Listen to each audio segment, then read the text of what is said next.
Assalamualaikum warahmatullahi wabarakatuh. Pada kesempatan kali ini, kami akan menjelaskan tentang sistem keuangan syariah. Yang pertama, pengertian. Sistem keuangan merupakan suatu aturan yang menjelaskan sumber-sumber dana keuangan bagi negara dalam proses alokasi dana bagi kehidupan masyarakat.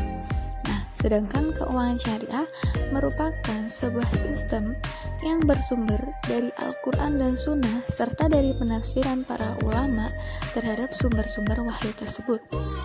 Dalam berbagai bentuknya, struktur keuangan Islam telah menjadi sebuah peradaban yang tidak berubah selama 14 abad. Selanjutnya adalah ciri-ciri keuangan syariah. Menurut Qut Ibrahim, ciri-ciri sistem keuangan Islam adalah harta publik dalam sistem keuangan negara Islam, yaitu sebagai harta Allah. Yang kedua, Rasul merupakan orang pertama yang melakukan praktik keuangan Islam. Yang ketiga, Al-Quran dan Sunnah merupakan sumber yang mendasar bagi keuangan Islam. Yang keempat, sistem keuangan Islam merupakan sistem keuangan yang universal. Keuangan khusus dalam Islam menopang sistem keuangan negara Islam. Selanjutnya, sistem keuangan Islam mengambil prinsip alokasi terhadap layanan sebagai sumber-sumber pendapatan negara. Yang ketujuh, sistem keuangan Islam ditandai dengan transparansi. Dan yang kedelapan, sistem keuangan negara Islam merupakan gerakan kebaikan. Dan yang terakhir, sistem keuangan Islam merupakan modal toleransi umat Islam. Yang ketiga adalah prinsip-prinsip dalam Islam. Menurut Muhammad, larangan menerapkan bunga pada semua bentuk jenis transaksi. Kemudian, menjalankan aktivitas bisnis dan perdagangan berdasarkan pada kewajaran dan keuntungan yang halal. Yang ketiga, mengeluarkan zakat dari hasil kegiatannya. Yang keempat, larangan menjalankan monopoli.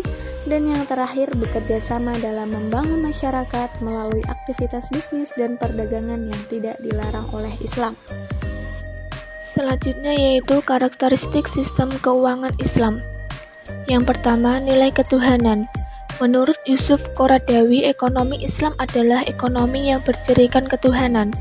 Sistem ini bertitik tolak dari Allah, bertujuan akhir kepada Allah. Penggunaan sarana dan fasilitas dari Allah ini dilakukan melalui hukum dan syariat Allah Subhanahu wa Ta'ala. Ketika seorang muslim menggunakan atau menikmati sesuatu di dunia ini, secara langsung ia telah melakukan ibadah kepada Allah dan merupakan sebuah kewajiban baginya untuk mensyukuri segala nikmatnya yang telah diberikan kepadanya. Berdasarkan nilai filosofis ini, dalam ekonomi syariah muncul sebuah norma yang disebut norma al-istiqlaf. Adanya norma istiqlaf ini makin mengukuhkan norma ketuhanan dalam ekonomi syariah. Jika ia memperoleh harta, maka pada hakikatnya itu adalah harta Allah yang dititipkan kepadanya. Allah lah yang menciptakan harta itu dan dialah pemilik sejati. Yang kedua, nilai dasar kepemilikan atau al-milkiyah. Konsep kepemilikan dalam Islam tidak sama dengan konsep kepemilikan dalam paham liberalisme, seperti yang dikemukakan oleh John Locke. Menurut John Locke, setiap manusia adalah tuan serta penguasa penuh atas kepribadiannya, atas tubuhnya, dan atas tenaga kerja yang berasal dari tubuhnya. Hal ini tidak disetujui oleh Karl Marx. Ia berpendapat bahwa hal yang seperti itu adalah sangat berbahaya karena akan membawa kepada kehidupan yang eksploitatif dan penuh konflik. Berbeda dengan dua pandangan tersebut di atas, Islam mengakui kepemilikan individual. Islam pun mengakui akan adanya kepemilikan oleh masyarakat dan oleh negara. Akan tetapi, kepemilikan tersebut tidak bersifat absolut, tetapi bersifat relatif.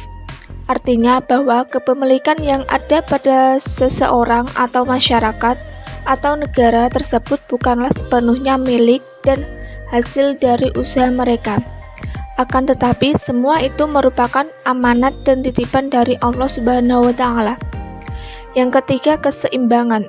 atau al-muwazanah. Sistem ekonomi kapitalis lebih mementingkan individu dibanding dengan masyarakat. Pada sistem ini, seseorang merasakan harga diri dan eksistensinya. Orang diberi kesempatan untuk mengembangkan segala potensi dan kepribadiannya. Dalam ajaran Islam, masalah keseimbangan mendapatkan penekanan dan perhatian secara khusus. Tidak hanya adanya keseimbangan antara kepentingan seorang dengan kepentingan bersama, antara kepentingan dunia dan akhirat, antara kepentingan jasmani dan rohani, antara idealisme dan realita. Akan tetapi juga keseimbangan antara modal dan aktivitas, antara produksi dan konsumsi, serta adanya sirkulasi kekayaan. Jika terjadi kesenjangan kepemilikan yang tajam antara individu berkaitan dengan pemenuhan kebutuhan-kebutuhannya, berarti telah terjadi praktek kezaliman. Mengantisipasinya, Islam telah menawarkan solusi pemecahan melalui instrumen zakat, infak. Menurut aturan tertentu dalam sistem ekonomi syariah. 2. Pelarangan riba.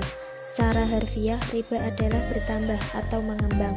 Secara istilah, riba adalah tambahan dalam pembayaran hutang sebagai imbalan jangka waktu yang terpakai selama hutang belum dibayar. 3. Kerjasama ekonomi.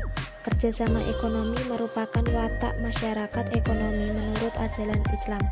Kerjasama harus tercermin dalam segala tingkat kegiatan ekonomi, produksi, distribusi, baik barang maupun jasa.